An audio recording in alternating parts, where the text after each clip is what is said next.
4.15 총선이 57일 앞으로 다가온 가운데 민주당과 통합당의 공천 심사 작업은 막바지를 향하고 있습니다. 네, 민주당은 오늘 추가 경선 지역을 발표할 예정이고 한국당은 텃밭인 영남권에 대한 심사에 들어갔는데요. 국회 연결해 보겠습니다.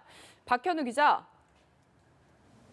네, 민주당 공천관리위원회는 오늘 오후 3차 경선 지역을 발표합니다. 앞서 경선 지역 61곳과 전략 공천 지역 23곳, 단수 공천 지역 23곳 등을 발표한 공관위는 오늘 남아있는 59곳에 대해 공천 심사를 하고 이 중 일부를 경선 지역으로 발표할 것으로 전해졌습니다. 아울러 오늘 전략 공천 지역이 추가로 발표될 가능성도 거론되는데요. 이 경우 현역 의원이 공천에서 탈락하는 결과로 이어질 수 있어 오늘 오후 있을 공관위 발표에 이목이 쏠리고 있습니다.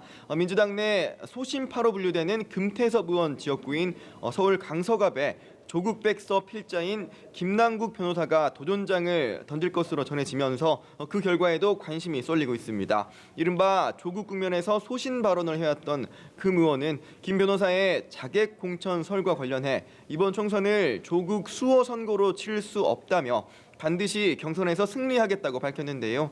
김 변호사는 이번 총선은 미완의 개혁 작업을 완수하느냐, 거꾸로 후퇴하느냐를 결정하는 매우 중요한 선거가 될 것이라며 진심과 절박함으로 민생 문제를 해결하는 데 모든 노력을 다하겠다고 출마의 변을 밝힌 상태입니다.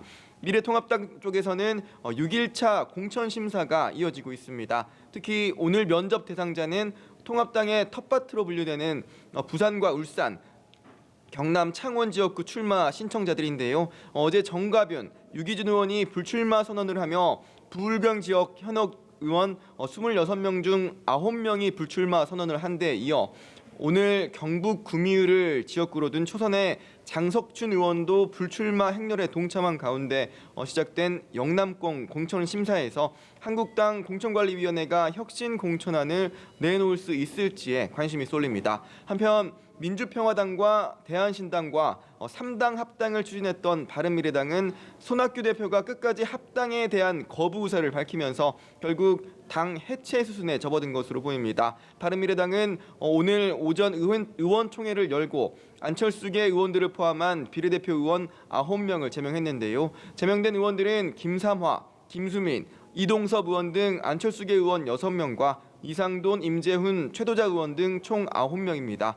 이에 따라 바른미래당 소속 의원은 기존 17명에서 8명으로 줄어들었는데 손 대표가 계속해서 버틸 경우 지역구 의원들의 추가 탈당이 이루어질 가능성이 큰 상황입니다.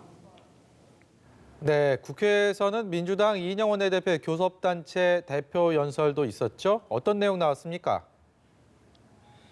네, 이인영 원내대표는 교섭단체 대표 연설에서 최근 논란이 됐던 사건들을 언급하면서 더 낮은 자세로 임하겠다고 했습니다. 이 원내대표는 검찰개혁과 집값, 최근 임미리 교수를 둘러싼 논란 등 민주당을 향했던 국민의 비판적 목소리를 외면하지 않겠다며 이같이 밝혔는데요. 그러면서 누구를 탓하기 전에 우리부터 반성하겠다며 집권 여당의 원내대표로서 심려를 끼쳐 송구스럽다고 밝혔습니다. 반면 통합당은 오늘도 민주당의 임미리 교수 고발건 등과 관련한 공세를 이어갔습니다. 심재철 원내대표는 민주당 지도부가 친문 지지자들의 눈치를 보면서 제대로 된 사과를 하고 있지 않다며 친문 지지자들의 이성을 상실한 신상털기 등 공격이 이어질수록 국민 마음속에는 정권 심판론만 불타오를 것이라고 경고했습니다. 지금까지 국회에서 연합뉴스TV 박현우입니다.